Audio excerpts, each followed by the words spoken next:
Okay. James, are you pleased with how practice has gone so far? I am. You know, I thought today we handled the noise extremely well. Usually we don't do noise until Wednesday. We introduce it on Tuesday, but not full blow. We did it, you know, as loud as we can get it on Tuesday and as loud as we get it on Wednesday. I thought we handled that really well. The offense did a tempo period for the defense in the beginning of practice. I thought that went really well. You know, so you know we're in a good place. I thought today's practice was you know really. I thought we executed well. I thought the energy was good. You know, so we got to finish this the rest of the week out and make sure that, you know, Friday night we can put our heads on our pillows and feel really good about, you know, the type of investment and time we put in to be prepared to play on Saturday. So far so good. Watch the tape tonight and have a better idea. How do you prepare for JT Barrett with your scout team? I've asked you this in the past, but he's it looked like Fessler may have been out there. Do you get any of your more athletic kids, some of the DBs or running backs, to do some things, or just go with who you have? Yeah, just go with what we have. You know, we don't. Obviously, you know, I've said this before, and I don't want to sound sarcastic, but if we had someone that could replicate JT Barrett.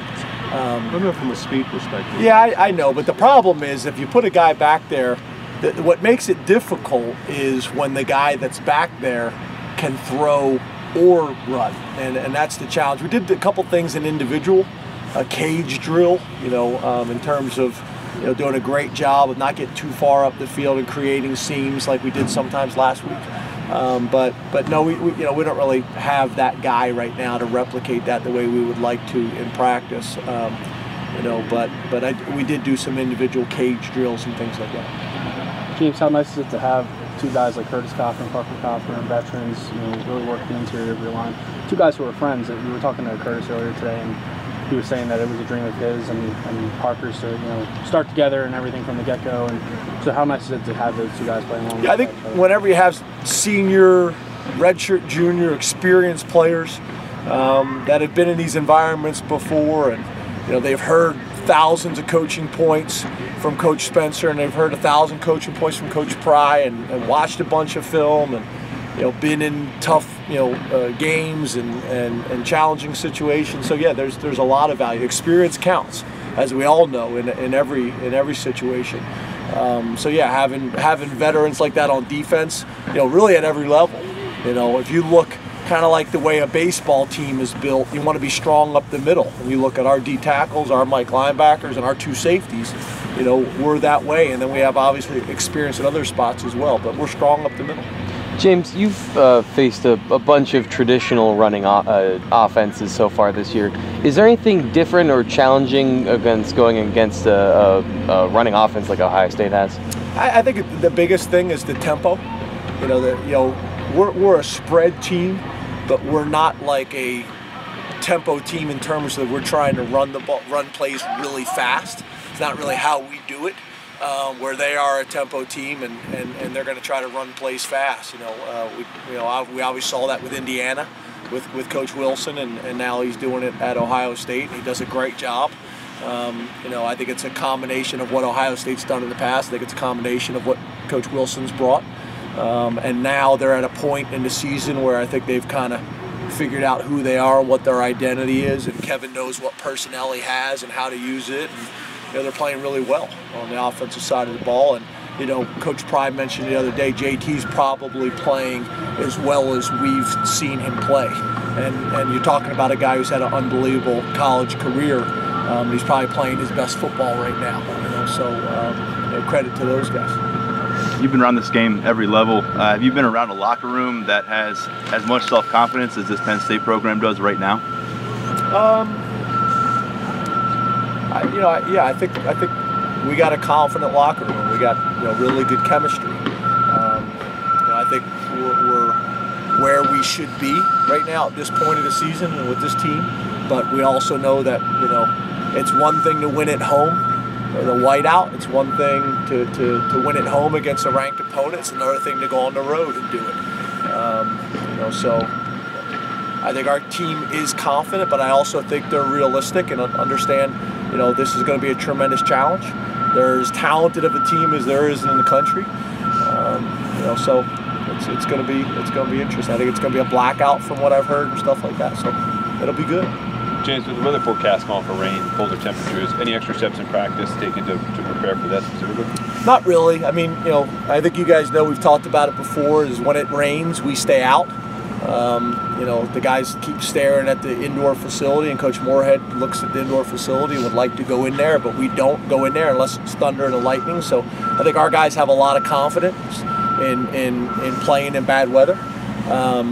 We always do some wet ball drills, especially with the kickers, the holders, and the snappers.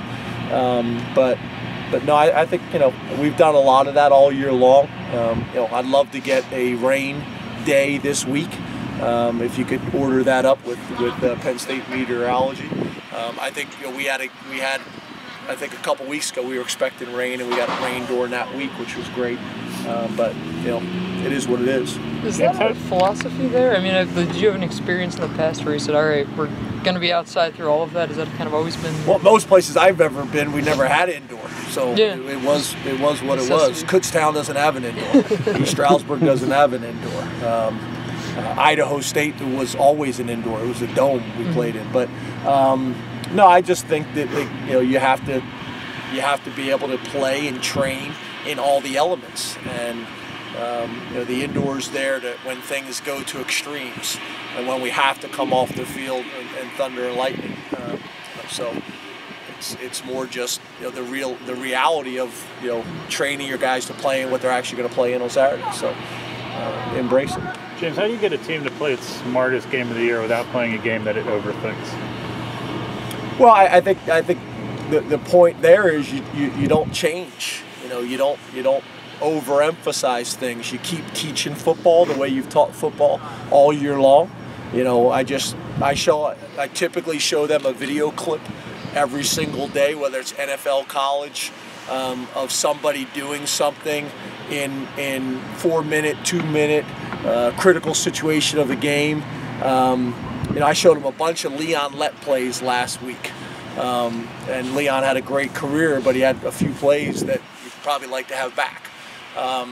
So just showing them examples. I think most of our guys are visual learners, so when you can show them those types of things, I think it adds value. But for us, we're gonna stick to our routine. We've played very good, disciplined football, and we're gonna need to continue to do that. And everything's magnified, obviously, when you're on the road, but I think that's something I'm pretty proud of how we've done it so far. But I think it's anything else. I mean, if you have an issue and then you try to overemphasize it that week, you can create some doubt. So we stick to our routine. You guys have gotten a couple of really nice blocks from your wide receivers in recent weeks down the field. Does it open up the playbook for a play caller when guys are excelling in that area? I wouldn't necessarily say that, but I do think we have blocked on the perimeter. I wouldn't even say the last couple weeks. I think this year. I think that's been a big difference in our offense this year. Is our wide receivers and tight ends really taking pride and working hard at perimeter blocking. So, I guess it could open a few things for you, but more than anything, it creates explosive plays. When you can block for your fellow receivers or tight ends, or for the running back on the edge, or even the quarterback. I think we've done a really good job of that. We emphasized it all offseason, something that our DBs needed in practice, so they could work on block destruction and we could work on sustaining blocks. So I think it's probably been the area of most improvement on our offense this year. What's the difference between Ohio State's defense and previous Big Ten opponents? I think speed, athleticism, length. They're one of the more talented teams in the country. They have recruited really well. They have developed really well. They're really a multiple defense. They do a lot of things and do a lot of things well. I would say probably their overall speed and length and athleticism. Do you expect them to be more aggressive or less aggressive than Michigan? I think Michigan probably plays the most aggressive style, that we'll see all year long. But I think that's their scheme. That's kind of who they are. Hey James, what's the value of having head coaches in the room like you with Joe, and they have Shiano and they have Wilson? Yeah, and Larry Lewis. Larry Lewis, as well. Your guy, Yeah, I think there's tremendous value, because I think head coaches have to think about things differently. They have to see things differently. So to be able to get different perspective and be able to bounce ideas off of guys, I don't know if you can put a value on it.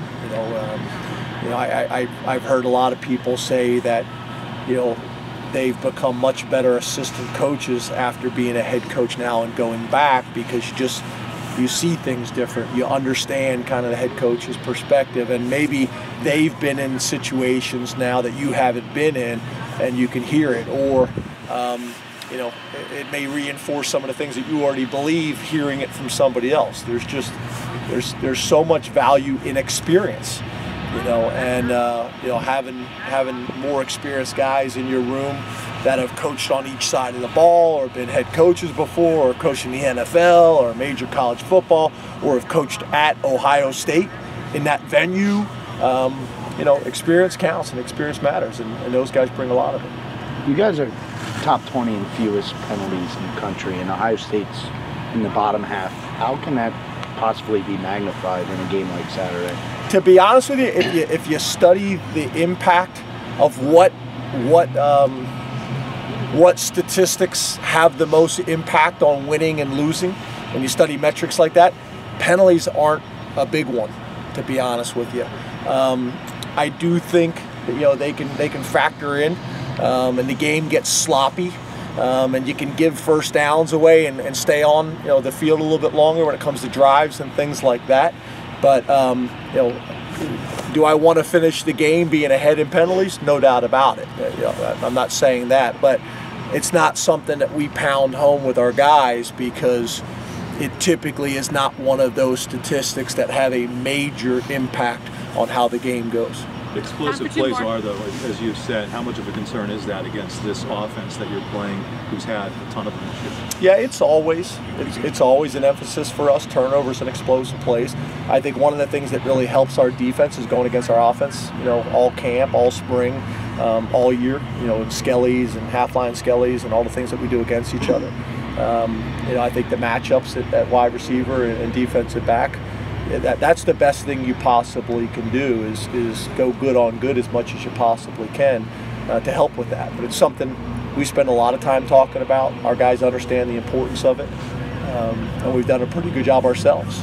So it's going to be a good matchup. Their offense against our defense, and same thing on the other side of the ball with us. It should be a really exciting game to watch, and I think special teams are going to be the same way. James, now you have half the season to study it, and you talked about adding head coaches to staff, what that does. I know you're not in their staff meetings, but how is having Kevin Wilson on the staff change how their offense functions during games, just how the game's called? Well, I think one of the things that I think is interesting is you look there, I think Ohio State kind of has a model, and although they go out and hire new personnel, they're running the same defense. They're not running the defense that Greg Schiano ran when they were at Rutgers. It's a different scheme. Now, are there elements? Yeah. Are they running Kevin Wilson's offense from Indiana? No, I think it's Ohio State and some Indiana influence. And I think in my opinion, again, I can't speak for them, but what it looks to me is, at Ohio State, Urban has a system. This is what they do on offense, this is what they do on defense, and this is what they do on special teams. And whoever they hire is going to run some form of that system, if that makes sense. And I think that's what happens is Kevin Wilson's one of the better coordinators in the country, and when he first got there this year calling the plays, it took some time because he wasn't running his own thing, and they had to kind of figure that out. And that's why you see him now kind of hitting on all cylinders. And that's just my opinion. I don't know that, but that's what it looks like to me.